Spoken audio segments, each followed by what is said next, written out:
या देवी सर्वभूतेषु माँ चंद्रघंटा रूपेण संस्थिता। नमस्तस्यै नमस्तस्यै नमस्तस्यै नमो नमः।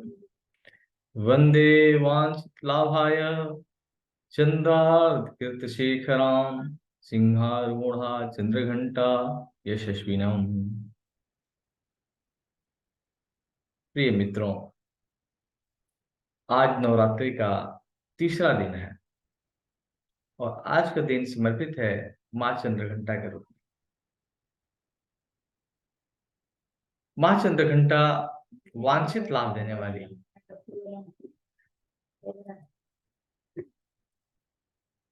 कहानी आती है कि एक बहुत बड़ा दैत्य दैत्य हुआ जिसने ब्रह्मा जी को प्रसन्न करके वरदान मांगा अमरता का। लेकिन ब्रह्मा जी भी अमरता का वरदान देने के लिए विवश है। इसलिए उन्होंने कहा, हे वत्स, तेरे भक्ति से मैं प्रसन्न हूं, लेकिन ये मेरे वश में नहीं है कि मैं तुम्हें अमर होने का वरदान दूं। लेकिन हाँ, मैं तुम्हें ऑप्शन देता हूं, मैं तुम्हें विकल्प देता हूं। तू अपने इच्छा से चाहे मृत्यु का वरण कर सकता है। बहुत सोच विचार करने के बाद महिषासुर भी बहुत ही बुद्धिमान था। उन्होंने सोचा कि पहले अनुभव को उसने देखा कि जो हिरण्यकश्यप का वध हुआ था, उन्होंने भी मांगा था कि मैं न दिन में मरूं न रात में मरूं, न सुबह मरूं न शाम को मरूं, न ऊपर मरूं न नीचे मरूं, न शस्त्र से मरूं न शास्त्र से मरूं। फिर भी श्रीहरि ने कहीं न कहीं उपाय खोजकर उसका वध कर ही दिया। तो इसने जो है सोचा कि अबला को, स्त्री को अबला कहा जाता है, अबला को के हाथों में मारा जाऊं। सोचा कि मैं तो इतना बलशाली हूं, इतना बलवान हूं, और एक स्त्री क्या कर सकती है। और फिर उसका उत्पात शुरू हुआ। पुराणों में वर्णित है कि जब जपता था तो पृथ्वी थराने लगती थी, घमंड से चूर हो गया। इंद्रासन पे वो कब्जा करने की कोशिश करने लगा। सभी देवता जो है ब्रह्मा जी के पास पहुंचे और उन्होंने त्राहि माम, मेरी रक्षा करो, मेरी रक्षा करो। ब्रह्मा जी अपने ही वर देकर वो फंस चुके थे। उन्हें भी कोई उपाय नहीं सूझा। वो शिव के पास पहुंचे। शिव कहे कि हम चलते हैं नारायण के पास। और फिर तीनों लोग जो हैं, तीनों देवताओं ने जब ध्यान किया तो उनके नेत्रों से एक दिव्य पुंज निकला, एक दिव्य ज्योति निकली। और वो दिव्य ज्योति मां चंद्रघंटा के रूप में प्रकट हुई। वो एक शक्ति के रूप में प्रकट हुई। वो शक्ति दुर्गा कहलाई। दुर्गा दुर्गति नाशिनी, दुर्गा दुर्गति को नाश करने वाली है। फिर सभी देवताओं ने, जैसे भगवान भोले शंकर ने अपना त्रिशूल, विष्णु ने अपना चक्र, ब्रह्मा अपना ब्रह्मास्त्र, इंद्र अपना गदा, इस सभी लोग जो हैं, वरुण, सभी लोगों ने अपने अपने अस्त्र देकर उन्होंने भेजा। और इंद्र ने अपना घंटा, सूर्य ने अपना तेज और तलवार और सिंह प्रदान किया। इसके बाद मां चंद्रघंटा ने महिषासुर का वध कर देवताओं को स्वर्गलोक की रक्षा की। चंद्रमा हमारे मन के प्रतीक है और मन का ही अपना ही उतार चढ़ाव रहता है। जैसे चंद्रमा की कलाएं घटती हैं, बढ़ती हैं, वैसे हमारा मन का भी उतार और चढ़ाव होता रहता है। प्राय हम अपने उलझन से ही उलझते रहते हैं। सभी नकारात्मक विचार हमारे मन में आते हैं। ईर्ष्या आती है, घृणा आती है और आपस से छुटकारा पाने के लिए अपने मन को साफ करने के लिए संघर्ष करते हैं। मैं कहता हूं कि ऐसा नहीं होने वाला है। आप अपने मन से छुटकारा नहीं पा सकते हो।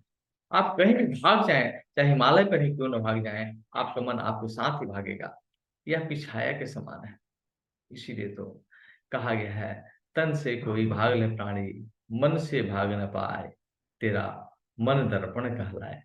मन हमारा दर्पण की भांति होता है।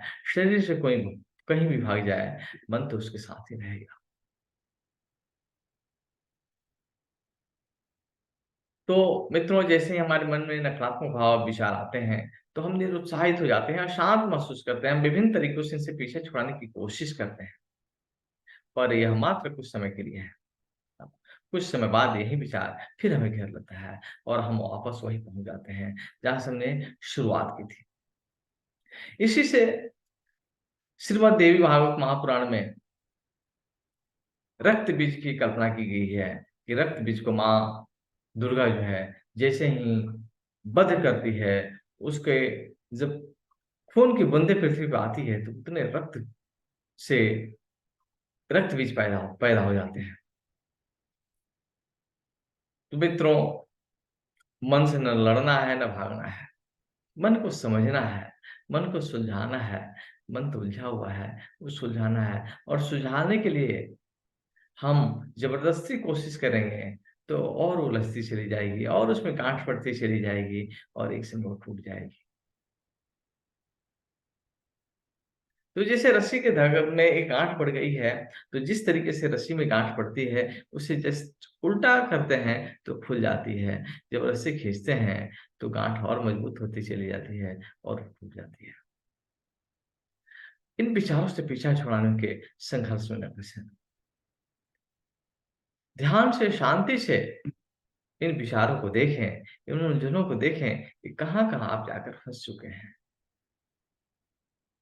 और जैसे ही आप देखेंगे, मन में हजारों विचार आएँगे, हजारों रक्त बीज पैदा होंगे, लेकिन धीरे-धीरे आपका मन शांत होता चला जाएगा, शांत होता चला जाएगा, शांत होता चला जाएगा और वो उलझन आपको जो है दिखने लगेगी। चलिए उसको उठाने की, उसको चेंज करने की ज़रूरत नहीं है। चंद्रमा हमारी बदलती हुई भावनाओं, विचारों का प्रतीक है, ठीक वैसे ही जैसे चंद्रमा घटता हुआ बढ़ता है। घंटा करता है, जैसे मंदिर के घंटे या घड़ियाल, आप मंदिर में घंटे को किसी भी प्रकार बजाएँ, हमेशा उनमें से एक ध्वनि आती है। उसी प्रकार एक अस्त-व्यस्त मन को विभिन्न विचारों, भावों में उलझा रखता है। रिकॉर्डिंग हो रही है मैडम जी, तनी कृपा करी, होने जाके सुनी। कृपा करी, होने सुनी, रिकॉर्डिंग हो रहल बा। रिकॉर्डिंग हो रहल बा तो हमहू ई कमाई ह बा, कमाई ह। तो वो कमाई हो जाते नु, घूमले फिरले बनी तो ये कमैले बनी, यही यही सब बचाएं। रउआ इस चीज के महत्व न समझ में आइल बा ना आई। रउआ से हम अपन मुड़ी नहीं कुछ सकत। रउआ ना आई तो समझ में आइल बा ना आई। ऐसे कृपा करी देवी जी।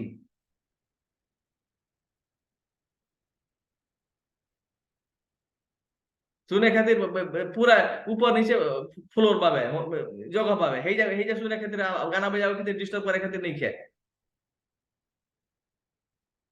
हे जब बैठ के डिस्टर्ब मत करी रउआ। काम में अड़ंगा मत डाली हमरा।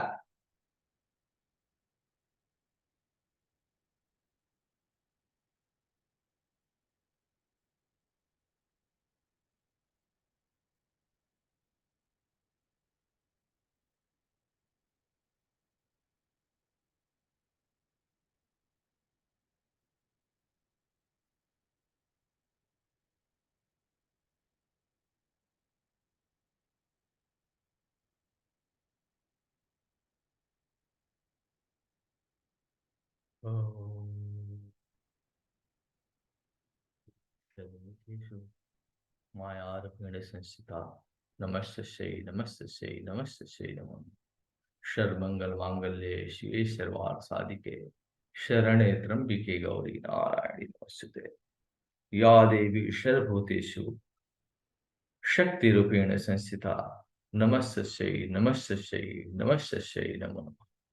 या देवी सर्वभूतेषु बुद्धिरूपेण संस्थिता नमस्तस्यै नमस्तस्यै नमस्तस्यै नमो नमः। या देवी सर्वभूतेषु विद्यारूपेण संस्थिता नमस्तस्यै नमस्तस्यै नमस्तस्यै नमो नमः। या देवी सर्वभूतेषु वृत्तिरूपेण संस्थिता नमस्तस्यै नमस्तस्यै नमस्तस्यै नमो नमः। या देवी सर्वभूतेषु ज्योतिरूपेण संस्थिता नमस्तस्यै नमस्तस्यै नमस्तस्यै नमो नमः। या देवी सर्वभूतेषु वृत्तिरूपेण संस्थिता नमस्तस्यै नमस्तस्यै नमस्तस्यै नमो नमः।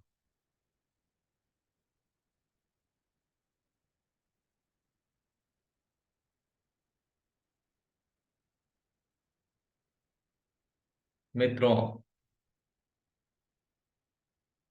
माँ चंद्रघंटा जो सभी देवताओं के दिव्य पुंज से प्रकट हुई हैं, इससे कुछ शास्त्रीय और तात्विक अर्थ को हम समझने की कोशिश करते हैं।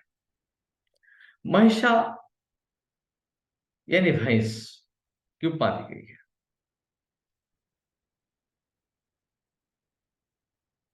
अश्व यानी जो लय में ना हो, हमारा विचार जब लय में नहीं होता है, जब एक तल में नहीं होता है, एक ताल में नहीं होता है, वही अशुद्ध। और महिष जो है वो आलस का प्रतीक है, आलस का प्रतीक है। जब ज्योतिर जो है, जब ऊर्जा प्रकट होती है, तो आलस भी चलायमान हो जाता है, आलस में विचरण करने लगता है। और जैसे सूर्य के प्रकट होने से अंधेरा सोता ही गायब हो जाता है, वैसे मां देवी के आगमन से सारी आश्री शक्तियां धीरे के करके वो छटने लगती है, एक एक छटने लगती है। तो मित्रों, एक ऐसी स्थिति जिसमें हमारा अस्त व्यस्त मन एकाग्रचित हो जाता है, अपने मन से भागे नहीं, क्योंकि मन एक प्रकार से दैवी रूप का प्रतीक अभिव्यक्ति है। ये दैवी रूप दुख, विपत्ति, रूप और यहाँ तक कि शांति में भी मौजूद है। सार यह है कि सबको एक साथ लेकर चले, चाहे खुशी हो या गम। सब विचारें, भावनाओं को एकत्रित करते हुए विशाल घंटे या घड़ियाल के नाद की तरह देवी के इस नाम चंद्र घंटा का यही अर्थ है, और तीर्थीय नवरात्रि के उपलक्ष्य में इसे मनाया जाता है। ओम ऐं ह्रीं क्लीं चंद्रघंटाय नमः।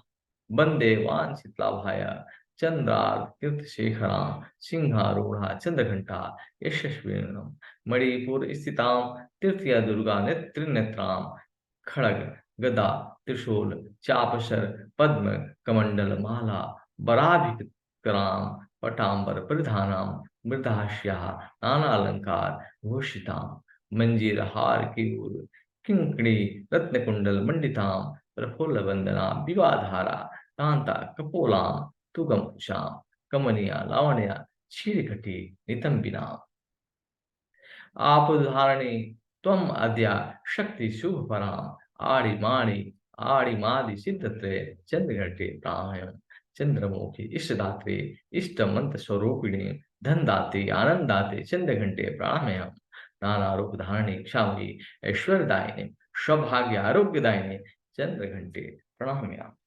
प्रणाम।